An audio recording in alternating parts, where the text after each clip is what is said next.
Balik switch on.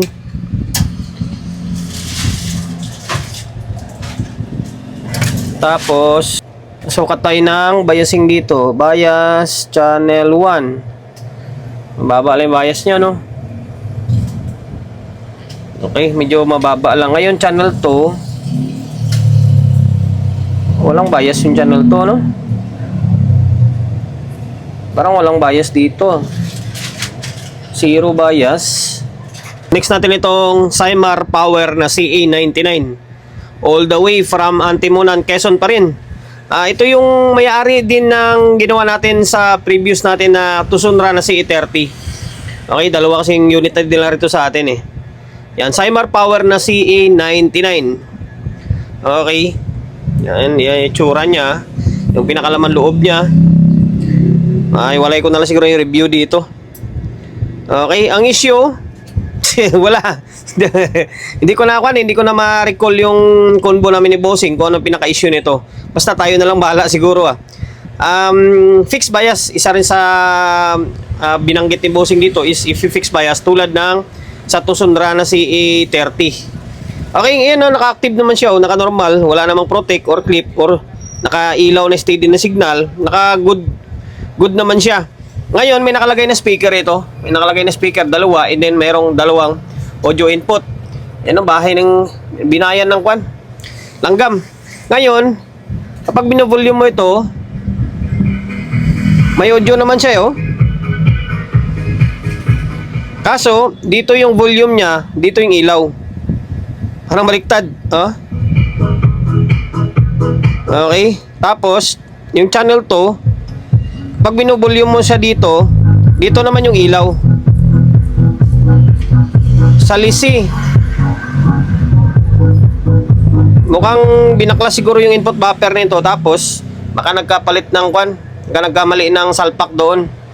Okay. Ngayon, gawin na natin yung dapat gawin dito. Binahayan pala ng to. Langgam, oh. Mula dito, pambira na yan. Kapasitor niya, oh. Daming langgam sa loob. Ngayon, anong first move na gagawin natin? Patinuin muna natin yung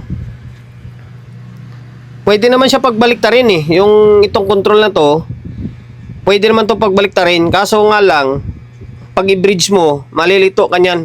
Kaya kailangan mapatino muna natin doon sa may back panel. Nagkabaliktad lang. Yung channel A and then channel B na socket, nagkapalit. Although may nakasulat naman na channel A, channel B, volume B, and then volume A. May nakalagay naman siya na dito. Yan, dito channel A, volume A ito eh, volume A. Tapos ito volume B. Nagkapalit ng linya ng pagsalpak ba. Okay, tapos yung mga switch nilagyan natin ng contact cleaner na. Ngayon, balik natin to tapos proceed tayo sa ibang problema. Balik na natin yung back panel. Ngayon, audio test ulit tayo. Natin kung bumalik na sa dati. Okay, ngayon dito na. Dito na napunta yung dito na rin napunta yung signal, dito na yung volume. Yun lang, pinagpalit lang natin. Sa output naman, normal naman siya eh. Tiningnan ko yung label, nasa normal naman yung output niya. Ayun, oh. Tapos dito, okay. Ngayon, fix bias kasi may audio naman. Tingnan natin yung biasing muna. Bunutin natin to. Yan. Kung maaari, walang input, walang output yung nakasalpak para makasukat ng maayos. Okay. Balik switch on.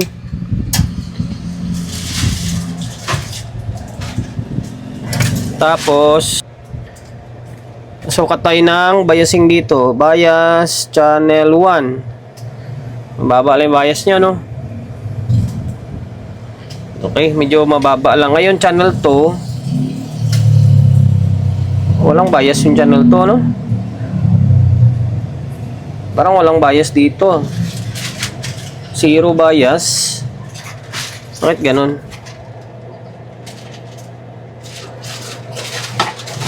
Meron dito yo, nasa 0.2 lang. Nasa 0.2 lang. Dito wala talaga. Gagana pa rin yan, kaso lang medyo iba yung tunog niya. Wala talaga. Okay, calibrate na lang natin or ipantay natin yung bias nila. Pwede naman pihitin yan eh. Pwede naman pihitin. Okay, ganun pa rin naman. Babaklasin pa rin naman natin parehas to eh. Okay. Fix muna natin. Dito muna tayo. Mababa lang pala yung bias niya. Nasa 0.20 lang. Ito, nakalas na natin yung channel 1. Hindi ko nalista yung biasing na gamit ko rito. Pag mano-mano tayo nito pag ganito. 302 meaning 3K to. Yan, 3K yung gamit dito. Ngayon, ito guys, ang pinipix bias ko lang dito is yung mga request sa atin. Pag hindi naman ako nagpipix bias eh.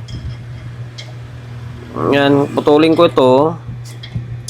302, 3K. 3K naman nakalagay sa ilalim eh. Yan, 3K yan. Ngayon, gagawin dito ay ano kaya lalagay ko rito? Subukan ko ng 2K. 2K o 2.2 muna. Okay, try natin. Sinubukan ko ng 2K. Nawalan lalo ng bias. Kaya ginamit natin ay ito na, 2.7. Pag ito lang muna siya oh. Yung 2.7 to ah. Ngayon, switch on natin.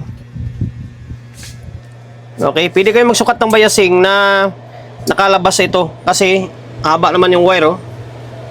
Ba? Haba yung wire nyo oh. Dahil malaya ka makapag troubleshoot dito sa labas. Ngayon, ano kaya? Makita ba?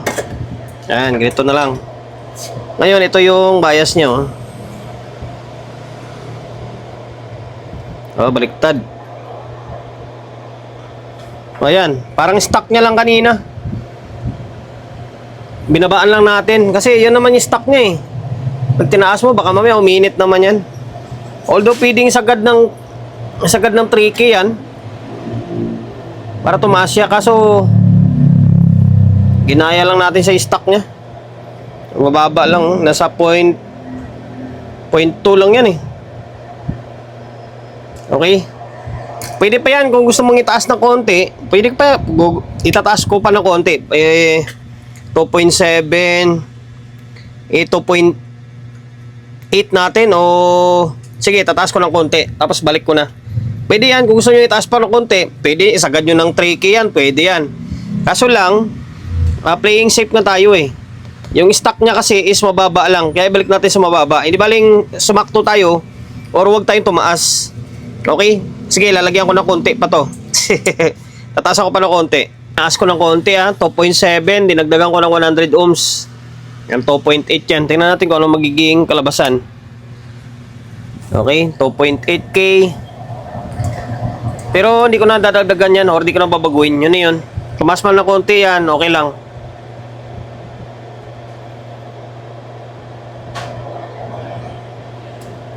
Kunti-kunti lang naman tinaas niya eh. O ayan, pwede na yan. Kulang-kulang 0.25. Tinaas lang ng konting-konti. O ayan, hindi ko na babaguhin yan. Okay na yan. Ngayon, ibalik ko ito. Tapos pasadaan ko yung isa. Channel 2 na ito. Ano ba tawag ito? Piningot. And then, pinaltan ko na yung trimmer. Ganun din naman yan eh. Ganun din naman yung pupuntahan yan. Okay? Ayan, 2.8 ito ah. Isang 2.7 tsaka isang 100 ohms. Ngayon, naka-plug pa rin naman yan. Sukatan natin. Okay, on natin to. Kaya maging labasan sa bias nito. Natin, may bias ba or may bias ba? Okay, dito. Pantay na to. May bias na. Medyo mataas-taas pa nga kunti ito. Compare sa kabila. Kulang-kulang 0.25 no. Okay. Sa kanina, walang bias to eh. Zero bias to dito kanina eh. Halos pares lang ha. 0.20, kulang-kulang 0.25. Okay. Ayan, 2.8 ang gamit na natin. Ang kalabasan yan is 2.8 na. Sukatan ko yung kabila. Baliktad. Ikutin natin.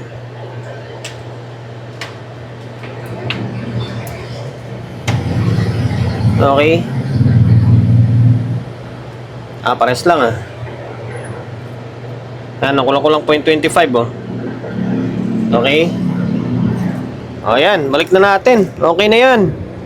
Yung isa ito kanina wala nang bias to eh. Nagbago na yung resistance ng trimmer. Okay, linis konti, sabay balik. Binalik na natin yung board ulit. Ngayon may nakasalpak na naman na speaker yan, tapos audio input. Ganyan yung langgam oh. Tatarantay mga langgam oh. Binuhusan ko ng varnish to dito sa loob oh, para umalis sila. Kawawa naman. Okay, ngayon switch on natin. Hindi na tayo magsukat ah. Yan lang naman, minor issue lang naman. Pinapa-fix bias sa atin eh.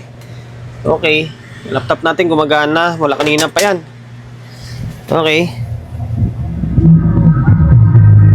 Medyo lumakas ng konti compare mo sa kanina. Oh. Medyo lumakas ng konti.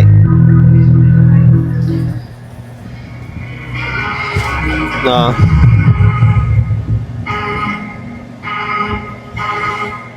Medyo lumakas siya ng konti kasi kanina.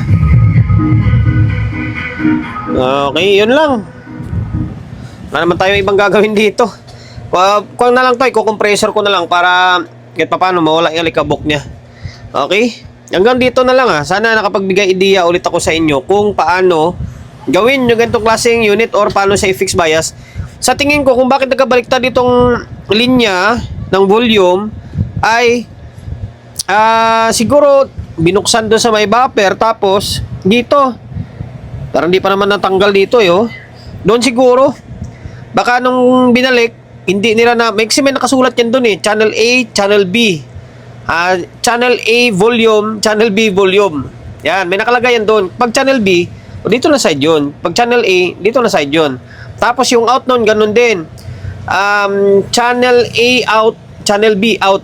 Okay? Pag channel B, dito rin papunta yun. Pag channel A, dito rin siya papunta. Okay? Nagkabaliktad lang. Okay? Ano pa ba? Ano pa bang ginawa natin daw? Yan lang. Yan lang naman. Wala namang ibang problema na ito. Hanggang dito na lang. Sana nakapagbigay idea tayo sa mga kapwa natin technician na medyo bago-baguhan lang siyempre. Sa mga veterans, wala. Very basic na lang sa kanila ito. Kung paano gawin yung ganitong klaseng mga unit. Okay, yan na sir. Mission na-accomplish na kay sir ng taga Atimunan, Quezon. Okay na, bali dalawang unit mo. Nagawa ko na. Yung isa is to Sunrana CA30 yun. Medyo malala yun. Pinarapan tayo ng todo nun. Tapos itong Saimar na CA99. Bali goods na ito. Maraming salamat sa pagkakatiwala ng unit. Mga unit mo rito sa akin. Okay, dahil lumabot ka sa part ng video natin na ito at hindi ka pa rin nakapag-subscribe. Kulit mo subscribe ka, pindutin mo yung bell button sa gilid, select mo yung all. Yan, kapag napindot mo na yan, manonotified ka kapag meron tayong bagong upload na video. Nag-upload tayo ng video isang beses, dalawang beses kada araw. Okay? God bless and then peace atin lahat.